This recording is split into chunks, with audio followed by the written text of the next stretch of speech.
back, guys. I'm really happy that you've allowed me to share the 7-part series with you, where we're going to give you a flavour of all the components that will be on our Phase 1 Strength Conditioning Mentorship here at Elite. Now, within this email, you've also received a manual that's a written overview of all of the components that make up our Phase 1 Mentorship. In this first video, we're very briefly going to discuss the FMS. So, what is the FMS? Some of the confusion that surrounds it, why you want to do it, and what will be covered on our Phase 1 Mentorship. So, what is the FMS? The FMS essentially is a system that rates and ranks movement quality, and it's a system that sets a minimum baseline standard for movement competency. It was created by Gray Cook and Co. with the philosophy of movement quality before movement quantity, and not to put strength and conditioning on top of dysfunctional movement. It's made up of 7 screens: the big 3, overhead deep squat, hurdle step, inline lunge, and the little 4, shoulder mobility, active straight leg raise, trunk stability push-up, and rotary stability. There's also 3 clearance tests within the screen. All 7 screens are scored 0 to 3. 0 would mean your athlete's in pain. 1 would mean that your athlete's dysfunctional movement. 2 means your athlete has a gross asymmetry. And 3 means your athlete can do the movement perfectly. And the FMS is only concerned with 4 findings and 4 findings only. Is your athlete in pain? Does your athlete have dysfunctional movement? Does your athlete have a gross asymmetry? And does your athlete have the minimum standard of movement competency to withstand the stresses of their strength and conditioning program? Okay, it's not looking for perfection. It's not looking for 3s on all 7 screens.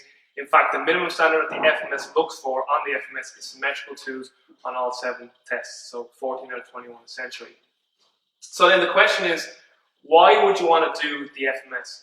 Okay, and the reason that you want to do the FMS is it allows you to design much more effective programs. It allows you to further individualize your programs. Better programs means better results for your athletes. Okay, now some of the confusion that surrounds the FMS, I'm going to address here, is 4 main things that I always hear. First of all, I hear people often say that it's not sport specific. It's not meant to be sport specific.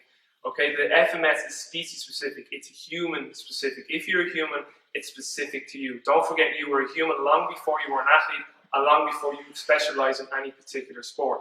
A second one I often hear is that this FMS says we have to be perfectly symmetrical. The FMS has never said this. Okay, the FMS completely appreciates that human beings are asymmetrical. What the FMS has stated, however, is that it does not want people to have a gross asymmetry, and that's the key word, a gross asymmetry, because a gross asymmetry is the second biggest predictor for an injury after a previous injury, which is the first predictor of a future injury, a previous injury. The third thing I've often heard is that it doesn't predict sporting performance. It's not meant to predict sporting performance. It's a screen. Does your blood pressure predict your sporting performance? Does your lipid panel? No. They're just screens to see if you're at risk. Same with the FMS. Just a screen. No more, no less. Okay. The last thing I'm going to cover in terms of some of the confusion that surrounds the FMS and some of the criticisms based off false assumptions is that you can't get strong with the FMS. This is complete nonsense. I have for years gotten my athletes stronger while I've concurrently improved their movement quality. So what is going to be covered on our Phase 1 Strength and Conditioning Mentorship in terms of the FMS?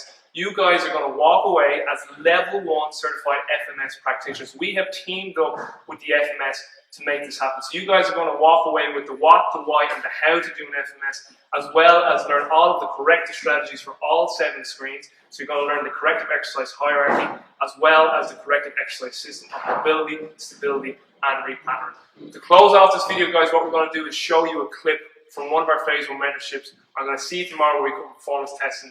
Have a great day. Okay, so how do we measure movement quality? Me personally, I use the functional movement screen. Okay, now we're going to get into some of the false assumptions made about the FMS.